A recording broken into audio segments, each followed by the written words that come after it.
Hoje vou conversar com vocês sobre dois livros, As Inseparáveis e A Moça do Internato. Eu escolhi trazer os dois livros conjuntamente porque eles abordam o mesmo tema, que seria o ponto de bifurcação desde o qual a mulher toma consciência de si. Nós temos aqui então A Moça do Internato, da autora russa Nadezhda Kovotchinskaya. Esse livro foi publicado em 1860. Aqui a tradução foi feita por Odomiro Fonseca e também prefaciado por ele pela editora Zolk. Então, esse livro ele foi publicado num contexto histórico no qual o czar da Rússia era o Alexandre II e num momento histórico em que Alexandre II promovia muitas reformas na Rússia, com a expansão ferroviária, industrial, com um pouquinho de redução na censura e também o fim da servidão que se deu em 1861. Então era esse o contexto da escrita desse livro. É muito importante a gente reparar que a autora é uma mulher russa, né, que escreve um livro de cunho feminista nessa Rússia em 1860. Né? Então é um livro que tem uma grande importância. Quais são os problemas que aparecem, alguns dos problemas que aparecem aqui nesse livro, nesse romance, nessa novelinha, né? E que são discutidos através das conversações dos personagens. São vários, né? Um deles é a inexistência de liberdade relacionada ao casamento, as limitações da mulher no seu direito à educação, o impedimento ou o direcionamento imposto ao exercício profissional da mulher. O livro trata muito também da educação. Então há uma crítica muito grande a uma educação baseada na memorização, né? no decorar o conteúdo escolar para prestar exames. Também há uma crítica a uma escola muito competitiva e excludente, que premia somente alguns privilegiados que terão acesso aos estudos superiores. E também aqui nesse livro a gente vai encontrar, surpreendentemente, um personagem nihilista, né?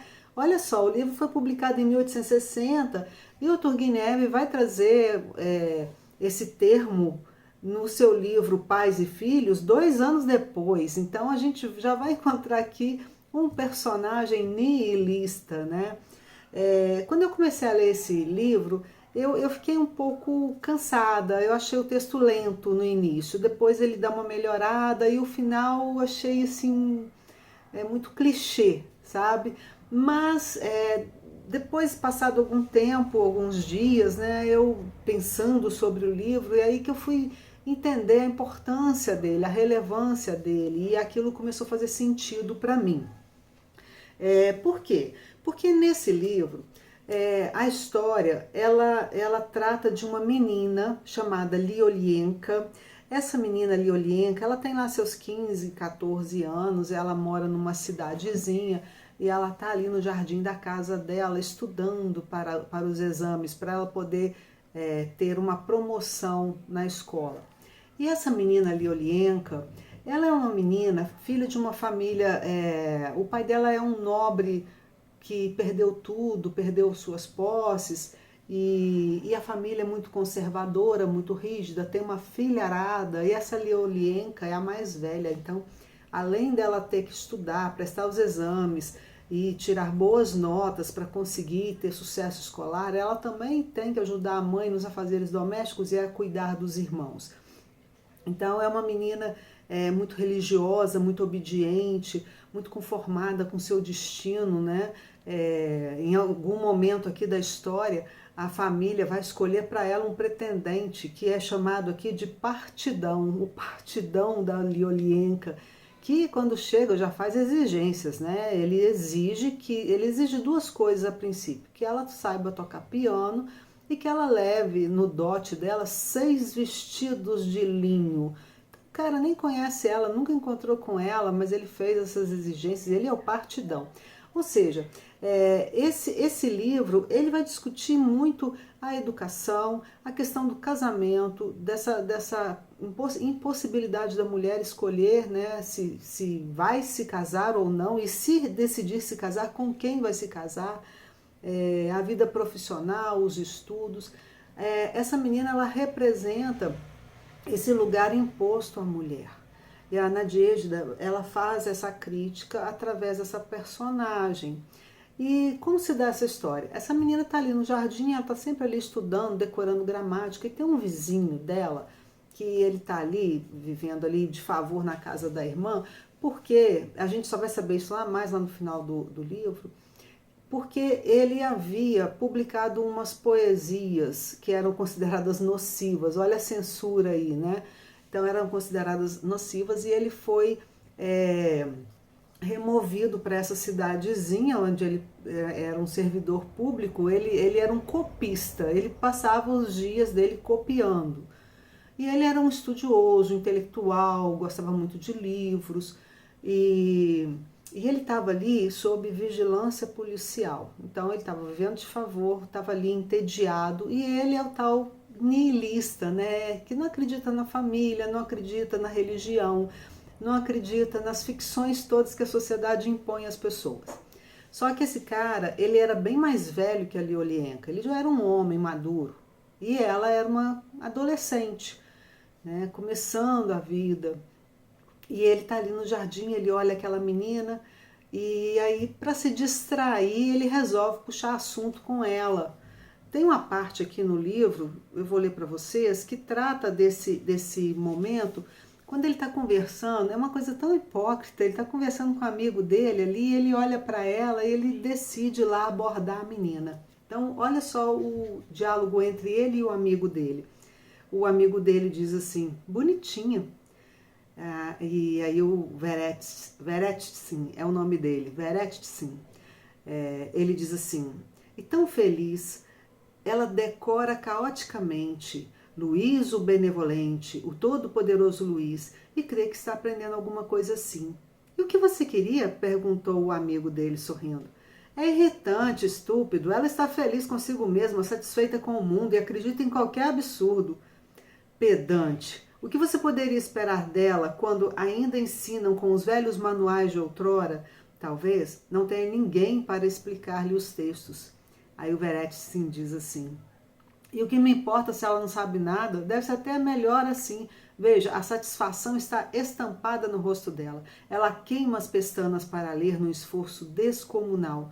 Numa noite como essa, ela deveria estar correndo, brincando de boneca, aproveitando a brisa, mas está aí com o nariz enfiado num livro velho e ainda feliz. Aí o amigo dele diz assim: como você tem certeza disso? Talvez ela não esteja feliz. Aí o Veretsin diz: se ela não está feliz, então pode ter sido forçada. E qual a razão para o empenho tão estúpido? Onde pulsa a vida nela? Talvez ela sequer tenha ideia do que é a vida. Aí o Veretsin diz: então eu explicarei imediatamente, disse Veretsin, empinando-se. Ela saberá que recitando o todo-poderoso Luís não irá a lugar algum. Se ela se alegra com isso, eu a deixarei chateada.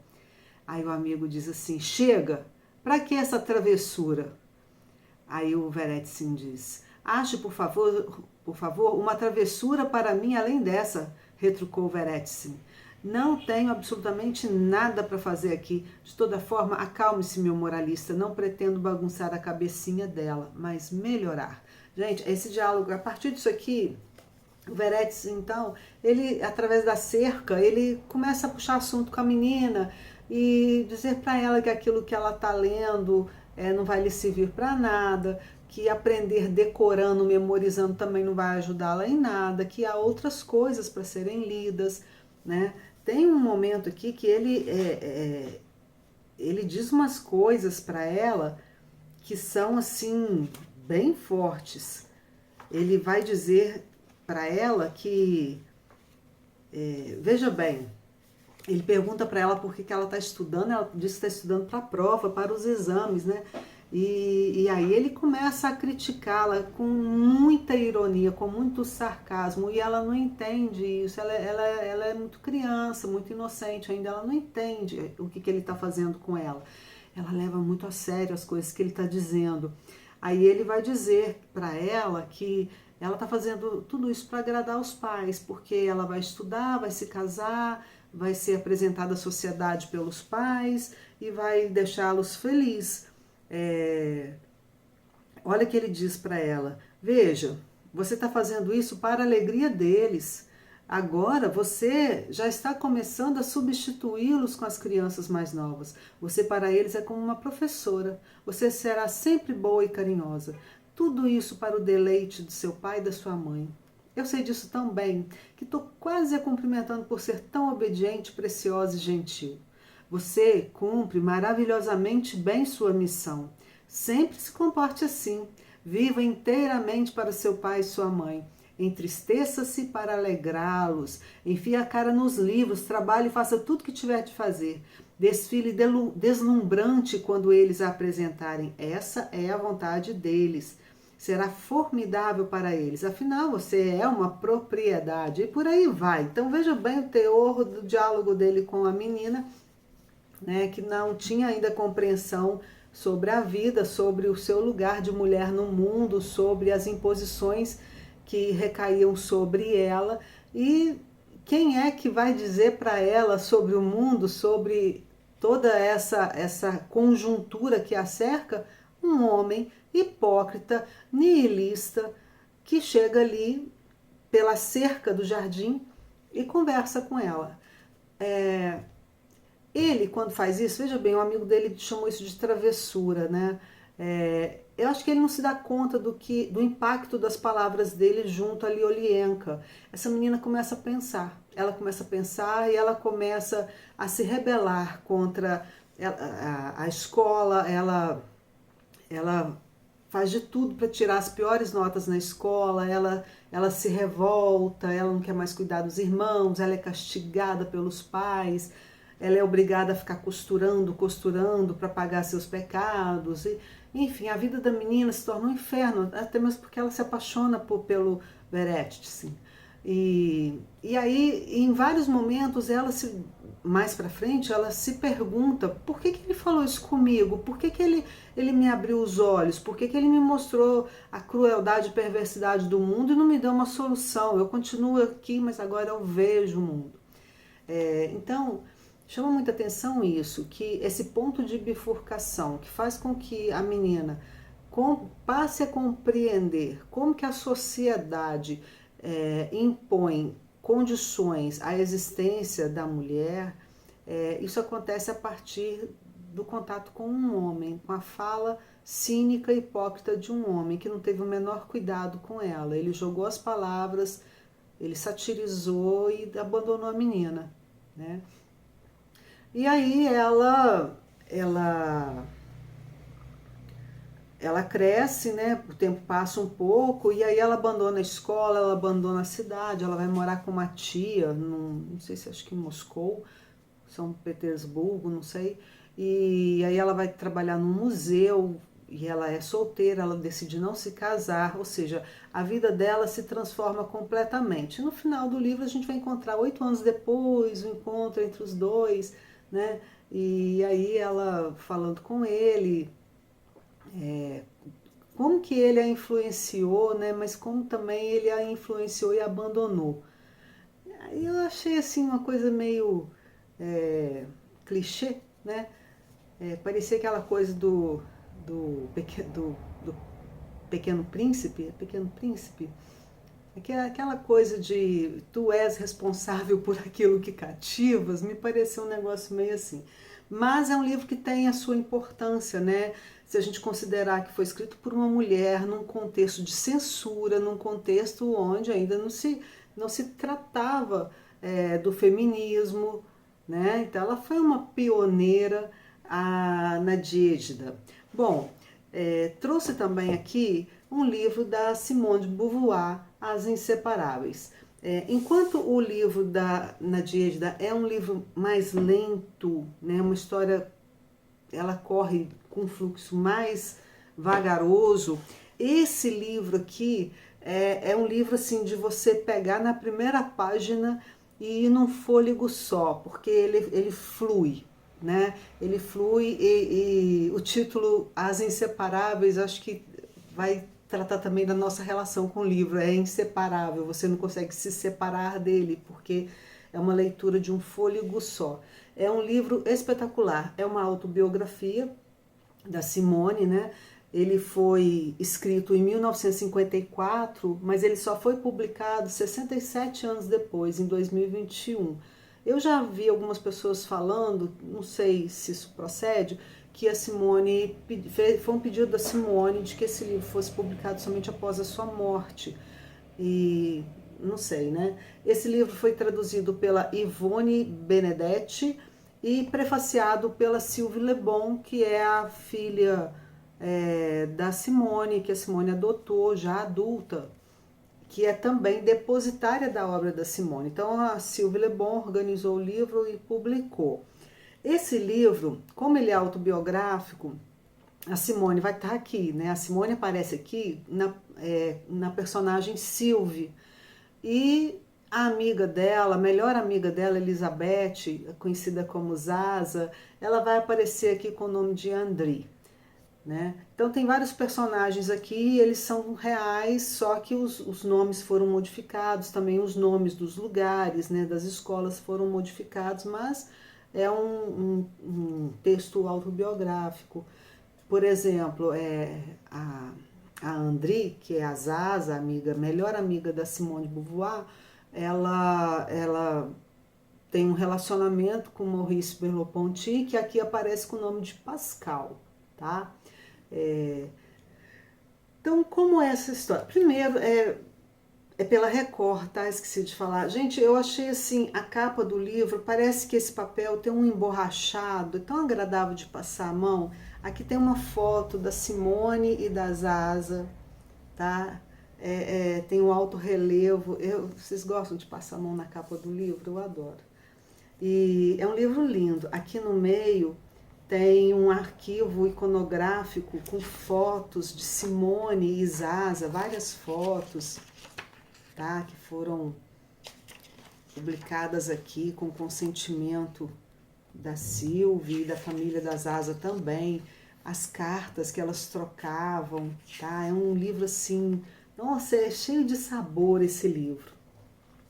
Bom, como é essa história?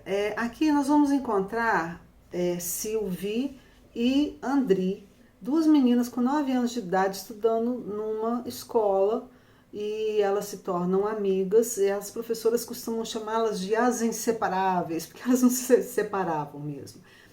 E a Simone, nesse livro, ela vem trazer a história da Zaza, dessa melhor amiga dela que ela conheceu com 9 anos de idade, que perdeu quando o Zaza fez 22 anos de idade. Eu já vi algumas pessoas dizendo que se trata de um livro sobre um amor passional, porque teve um momento aqui em que Simone se apaixonou romanticamente por Zaza, ou por Andri, né? Mas eu não sei, eu acho que não.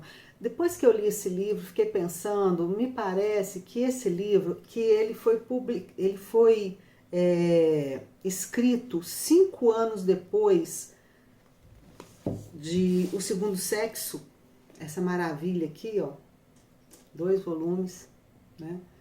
Isso aqui foi publicado em 1949 e esse daqui foi escrito em 1954. Eu não sei, gente, mas me parece que, embora o livro trate da descrição, da observação, do acompanhamento, da admiração, né, que a Sylvie tinha por Andri, e Sylvie o tempo todo fala sobre Andri, a gente passa a conhecer muito bem Andri, me parece que esse livro, na verdade, ele trata de Sylvie, trata da transformação de Sylvie, trata do tal ponto de bifurcação desde o qual uma mulher compreende, passa a pensar, passa a observar a sua condição de mulher, passa a entender como que a sociedade produz a mulher e o que a sociedade exige da mulher e impõe à mulher. Então me parece que na relação dela com a amiga, ela vendo a vida da amiga, ela descrevendo minuciosamente a vida de sua amiga, ela passa a se entender, né? E E a princípio a Sylvie, ela é muito submissa a André no início, e depois ela vai se libertando quando ela vai entendendo toda essa conjuntura, todo esse contexto, né? Quem era a André? A André, aqui, ela é retratada de uma forma muito, como uma mulher muito admirável, né? E muito admirada por Sylvie. Então a Sylvie vai dizer que a André, ela não se curva às hierarquias. Eu vou ler uma frase do livro. Ela diz assim: ela não tinha o tom que se deve ter para falar a uma professora. Né? A Sylvie fica horrorizada, como que a André, ela falava de igual para igual com seus superiores, com os homens, né? Então, ela não se curvava à hierarquia. Isso era natural, genuinamente natural na André. E a Sylvie, observando aquilo, admirada com aquilo. Ela não impõe a si mesma o decoro, ou seja, tem uma frase aqui que ela diz, a André diz assim para uma professora: eu não sou tímida, senhorita. Né? Então ela não se impunha esse decoro que as meninas tinham que ter. Se você era menina de 9, 10 anos de idade, você tinha que ser tímida, acanhada, silenciosa. A André não, ela diz: não sou tímida. Uma outra frase da André que está aqui no livro, ela diz assim, não, é a Sylvie que diz: ela manifestava da maneira mais perturbadora o dom que recebera do céu e que me maravilhava, a personalidade. Então, no início do livro, a Sylvie acha que a questão da André é que ela tinha muita personalidade, né? Ela deixava fluir de si a sua autenticidade. Então, a princípio, lá no início do livro, a gente vê a Sylvie muito admirada com essa tal personalidade, com essa autenticidade, né? Com essa falta de decoro dela, e isso tudo a impressiona bastante. Depois a Sylvie vai mudando, ela vai se transformando, isso não mais a espanta, mas ela passa a viver uma vida também onde ela se torna dona de si. Ou seja, o ponto de bifurcação nessa transformação aqui é a melhor amiga dela, né? Enquanto lá na moça do internato é o vizinho hipócrita. A André também, ela tinha adoração pela mãe e ela era muito religiosa. E tem uma frase aqui que diz: não abria mão de sua liberdade e das alegrias do mundo, apesar de ser religiosa e apesar de ter adoração pela mãe. E ela também, a André, ela abominava o casamento arranjado. Veja bem, uma frase da André aqui na conversa com a Sylvie. A André diz assim: no catecismo nos ensinam que devemos respeitar nosso corpo. Então, vender-se no casamento é tão ruim quanto se vender fora dele. Então, ela achava que o casamento arranjado seria como vender o corpo, né? Então ele é tão ruim quanto vender fora dele. Bom, o livro se passa a princípio ali no finalzinho da Primeira Guerra, que é conhecida como a Grande Guerra, porque foi a primeira, né? Então a gente não nomeia os primeiros eventos, é a Grande Guerra, e que teve seu armistício em 1918. Nesse período, a família da Sylvie estava passando bastante dificuldade, até em termos de alimentação, e aí tem um armistício. Né? Então é um momento histórico no qual está acontecendo isso. E há várias questões que aparecem aqui no livro. Uma dessas questões que eu fiquei muito curiosa é sobre o amor fulminante sacramental. Olha só o nome do negócio: amor fulminante sacramental. As mães dessas meninas e a sociedade e as vizinhas casamenteiras, todas elas acreditavam que era possível arranjar os casamentos sem que os noivos se conhecessem ou se amassem ou se quisessem, porque existia uma coisa chamada amor fulminante sacramental. Ou seja, a partir do momento que o padre abençoasse ali no casamento, Deus mandaria esse amor fulminante sacramental e eles iriam se amar pelo resto da vida. Elas acreditavam muito nisso, né? Inclusive a Andri chega a questionar e quase acreditar nisso. Uma outra questão que é muito discutida aqui nas conversações é sobre o sufrágio feminino, ou seja, o direito das mulheres votarem, né? Inclusive a França foi o último país da Europa a reconhecer esse direito em 1945. Então estava acontecendo né, esse movimento, muita gente teve muita revolta, muita batalha em relação a isso. E aí estava se passando, ou seja, a Simone vai trazer aqui para o livro o contexto histórico da época, como pano de fundo, né? A gente vai vendo nas entrelinhas as pistas do que ela está trazendo, né? Então, como eu já disse, esse livro, quando a gente lê, parece assim, Sylvie contando a história de amizade dela com Andri, né?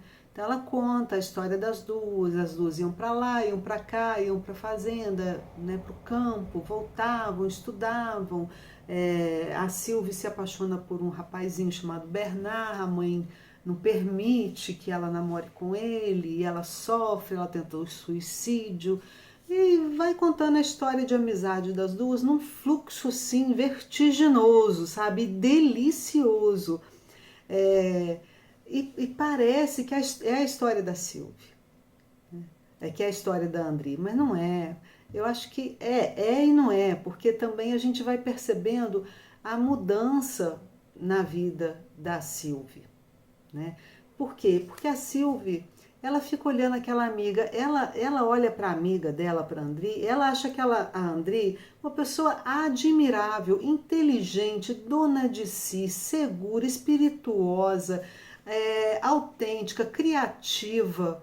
Ela tem uma admiração pela amiga dela e ela acha um desperdício a vida daquela amiga. Por quê? Porque essa amiga, a Andri, o que ela faz? Ela passa o dia idolatrando a mãe dela, obedecendo a mãe dela, cuidando dos irmãos, dando banho irmão, dando comida irmão, cuidando de irmão, cuidando das crianças, e leva para lá, e leva para cá, arruma a casa e vai para a igreja e reza.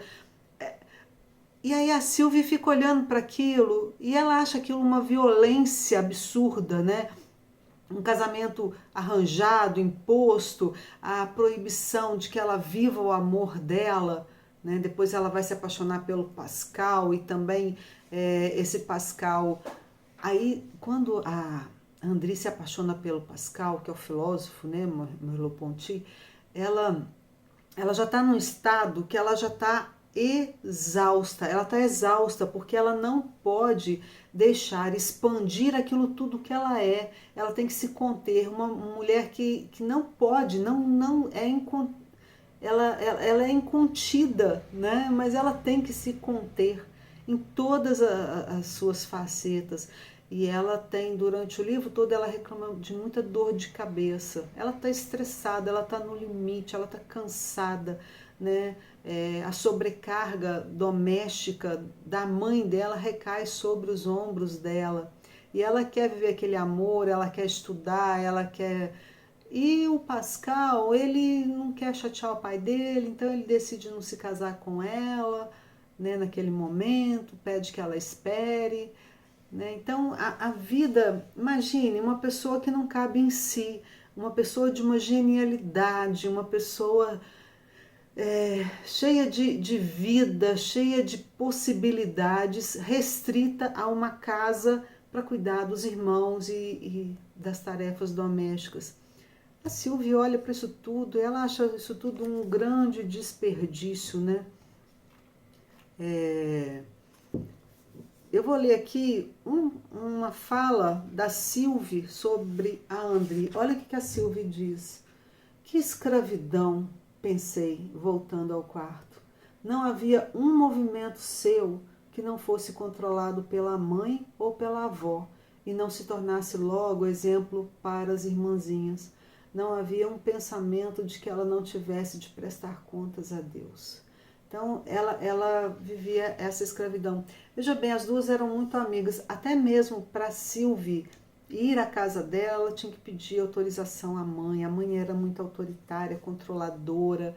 Era uma vida assim insuportável, né? Apesar de viver em uma situação econômica bem favorecida, ela não tinha espaço para ser aquilo que ela desejava ser, viver a experiência que lhe interessava, né? E a Sylvie, a André, por fim, ela morre. Isso não é spoiler, porque está aqui logo no início do livro, né? No prefácio da Sylvie Le Bon. Então, que eu achei muito impactante esse trecho, eu vou ler para vocês. Isso aqui está no prefácio, tá? A Sylvie escreve assim, a filha da Simone de Beauvoir. Ela escreve: de que morreu Zaza? Que ela morreu aos 22 anos. De que morreu Zaza? De encefalite viral, segundo a fria objetividade científica. Mas que fatal concatenação mais remota, encerrando em suas malhas a totalidade de sua existência, entregou-a finalmente enfraquecida, esgotada, desesperada à loucura e à morte? Simone de Beauvoir teria respondido: Zaza, André, né? Zaza morreu de sua excepcionalidade. Fora assassinada. Sua morte era um crime espiritualista. Zaza morreu porque tentou ser ela mesma e foi convencida de que essa pretensão era um mal. Na burguesia católica militante em que nasceu, em 1907, em sua família de tradições rígidas, o dever de uma filha consistia em se esquecer, renunciar a si mesma, adaptar-se. Por ser excepcional, Zaza não conseguiu adaptar-se, termo sinistro que significa se encaixar no molde pré-fabricado em que nos espera um alvéolo entre outros alvéolos. O que transbordar será comprimido, esmagado, jogado fora como dejeto. Zaza não conseguiu se encaixar. Sua singularidade foi moída. Nossa, eu acho excepcional esse trecho. Né?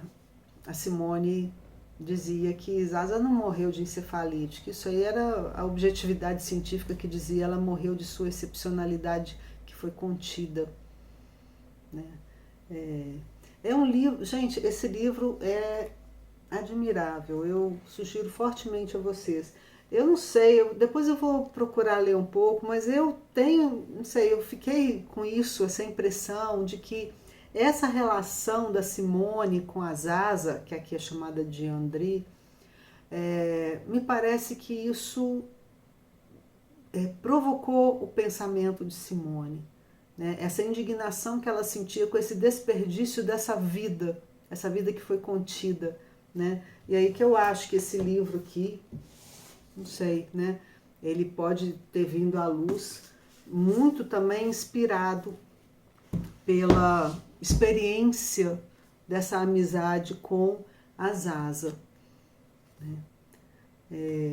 Bom, é isso. Então fica para vocês, ficam essas duas dicas, né? A Moça do Internato e As Inseparáveis.